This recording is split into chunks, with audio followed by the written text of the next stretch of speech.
From this moment on, I will not let you define me or affect who I am. That was Michelle Knight on the day her captor was sentenced to life in prison for unimaginable crimes that spanned over a decade. I spent 11 years in hell. Now your hell is just beginning.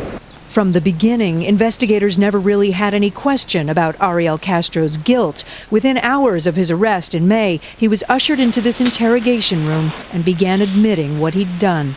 Your full name, sir? A handcuffed Castro calmly described how he abducted and abused his victims. Over 4 hours of tape, he rarely showed remorse, but at times was tearful. He also seemed surprised by what he'd gotten away with, describing a number of close calls over the years that easily could have led to his arrest. There were cameras, he told investigators, that should have captured him at Gina DeJesus' school just 15 minutes before he abducted her. He said we could have broke the case right then and there because of that surveillance camera. When he first kidnapped Michelle Knight, Castro said he had a girlfriend who'd visit the house. One day she noticed a TV on in the room where Michelle was secretly held. I had a TV on upstairs room. Okay.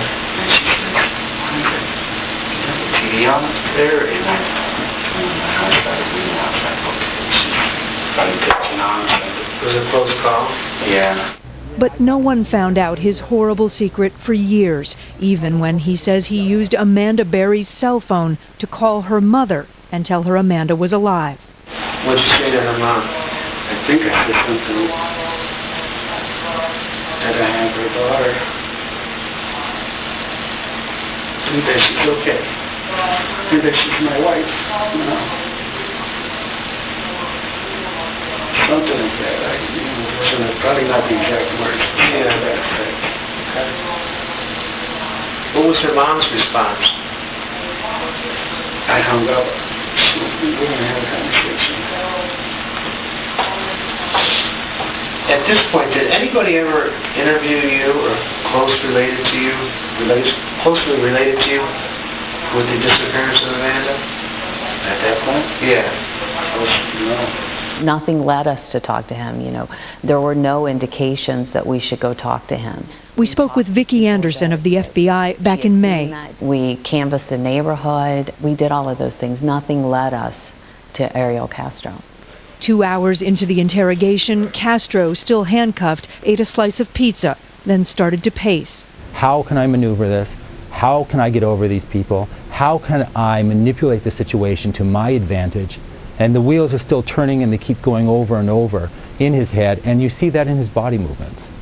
Castro also talked about the day the women escaped. As his daughter, who was born in the house, grew older, she begged him to stop locking all the doors, and on that day in May, he left a bedroom door open. I know I left my guard down. That slip-up is how Amanda Berry made it to the front door and yelled for attention. I've been kidnapped and I've been missing for 10 years, and I'm here, I'm free now. In addition to the interrogation video, NBC News also obtained 2 letters that Castro wrote to his children around Father's Day while he was in jail. "I still can't believe what I did to put me in the situation that I'm in now," he wrote. Everything he has done is indicative of a narcissistic personality disorder. He's self-centered, he's self-absorbed, it's all about him. When investigators first searched Castro's home last May, they also found a confessional note from 2004 in which he wrote about suicide. "I want to put an end to my life and let the devil deal with me." What about suicide? You still...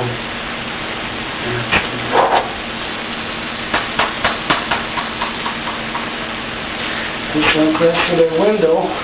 Castro was not on suicide watch in the state prison where he was being held, but was supposed to be checked by guards every half hour.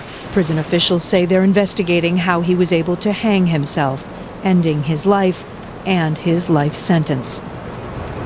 In a statement, the county prosecutor who put Castro away originally called Castro a coward who couldn't take for even a month a small portion of what he had dished out for more than a decade. The message, he said to other child kidnappers: "You will not enjoy the captive side of the bars." It's so extraordinary to see these tapes. I mean, on the one hand, your stomach turns just to even hear what he has to say. And I'm again overwhelmed by the strength of these survivors.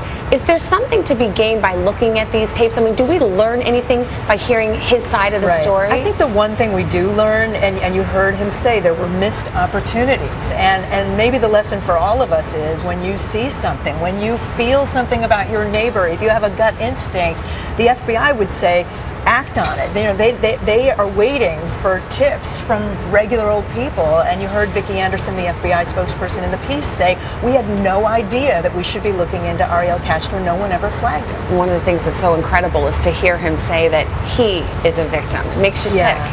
There are a lot of parts of this tape that we did not air out of respect for the victims, in which he almost appears to blame them. He says they should never have gotten in my car. He says, let that be a lesson to other children out there. It's heinous stuff to some extent. But you know, we also want to hear a little more about this man and understand sort of how this all happened. Okay, so it's great to have you here. Thank you so much. From NBC News, this is Today.